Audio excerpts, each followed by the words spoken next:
Hi, I'm Miles Branman, and this right here is the 2019 Mazda 3 hatchback. We're also going to take a peek at the Mazda 3 sedan. They're all new for this model year, and they've got some significant changes. Let's check them out. We'll start off with the hatchback because this is definitely the design statement of the two cars, though I personally now think the sedan looks better than the hatchback, and I'm very much a hatchback person, so to say that the sedan is the better looking of the two is a big deal to me. The reason I'm not so keen on the hatchback design, despite the fact that it looks very similar to the concept hatch they showed us about a year ago, is this back here. This massive C-pillar is an interesting design trait, but what it means is that these folks sitting in the rear are going to be looking straight into body panel. They have these tiny little windows. It's very hard to get in, and for the driver looking over his right shoulder, he's going to have a massive blind spot. It's a stylized move that doesn't at all consider the practicality of driving and getting in to the rear seat compartment of the vehicle.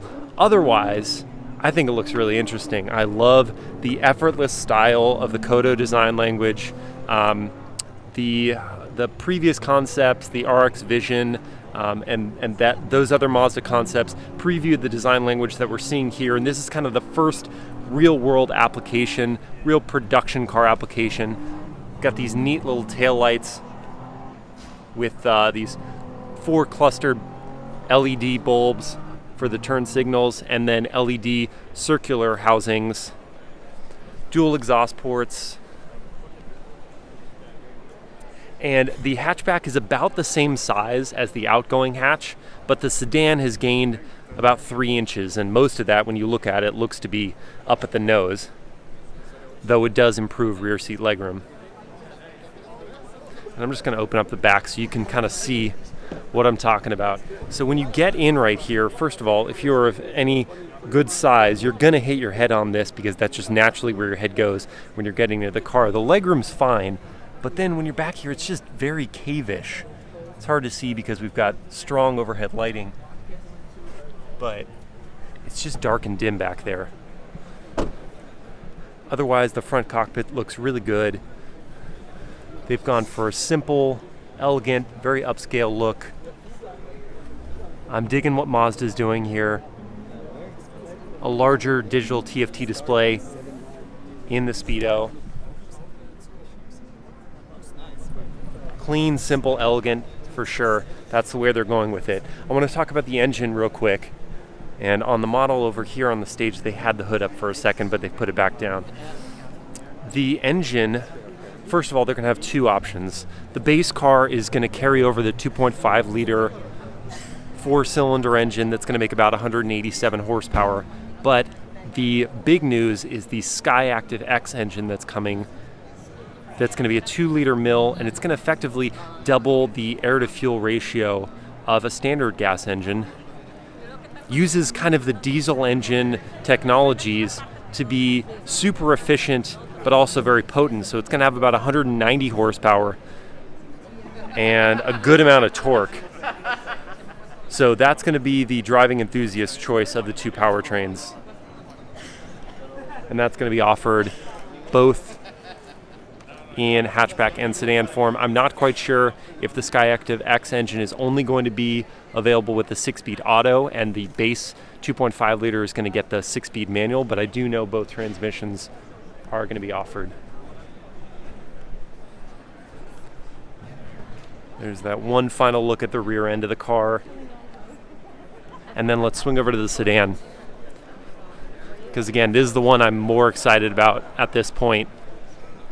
It's going to have the same technology as the hatchback, but it is definitely graduated in terms of mature upscale styling. I honestly can't think of any of this car's competitors that look better than this. The Civic, it looks fine, but it looks kind of over stylized. This is just sleek.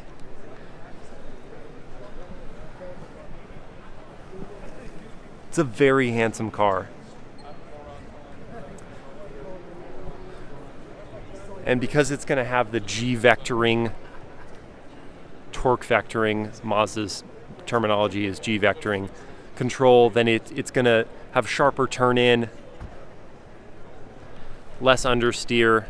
This is also going to be the first Mazda 3 that's offered with all-wheel drive. Yes, front-wheel drive will be standard, but iActiv all-wheel drive is going to be an option. Definitely going to change how the car drives.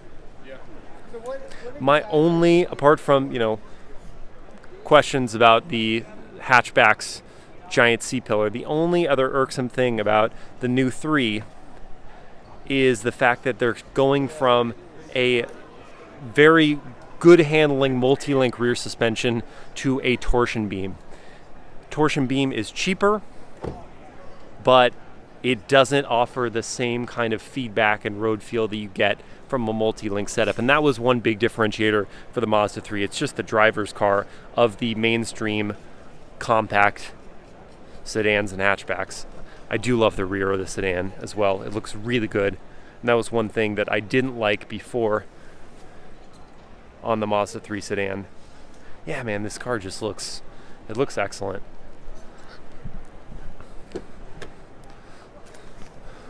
We don't know pricing and we don't know fuel economy numbers.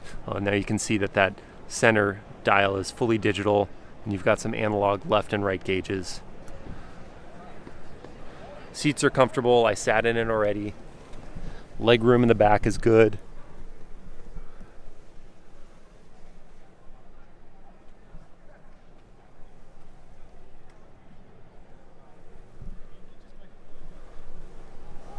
All in all, Mazda's done a great job. I'm just thankful that they still have the 3 in their lineup. They haven't given up on small sedans and hatchbacks. They haven't just gone fully crossover, although their crossovers are very good. Good stuff.